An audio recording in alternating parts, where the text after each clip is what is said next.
मुझे याद है एक घटना। हम अब जिस मोहल्ले में हम रहते थे उसके बाहर एक महादेव जी का मंदिर था।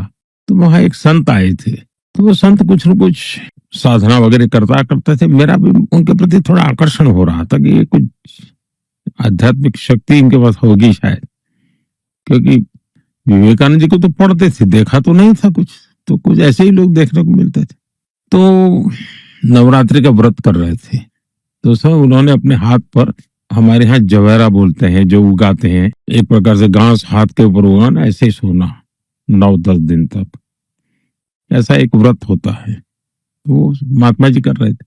अब उन्हीं दिनों में मेरे मामा के परिवार में एक, हमारे एक मौसी की शायद शादी थी।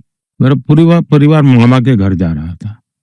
अब मामा के घर जाना किसी भी बच्चे के लिए आनंद का विषय होता है। मैंने घर वालों से कहा, नहीं मैं तो नहीं आऊंगा, मैं तो यहीं रहूंगा, मैं ये स्वामी जी की सेवा करूंगा, इनके हाथ पर ये रखा हुआ है तो वो तो खा पी नहीं सकते, तो मैं ही करूंगा उनका। तो उस बचपन में मैं नहीं गया शादी में, मैं उनके पास रहा और स्वामी जी की सेवा कर रहा था। तो शायद मेरा कुछ उसी दिशा में कुछ मन लग जाता था।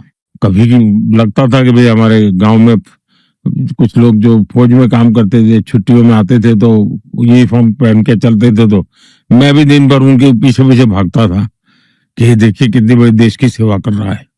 तो ऐसे, लेकिन कुछ मेरे लिए नहीं, कुछ करना है, बस ये भाव रहता था।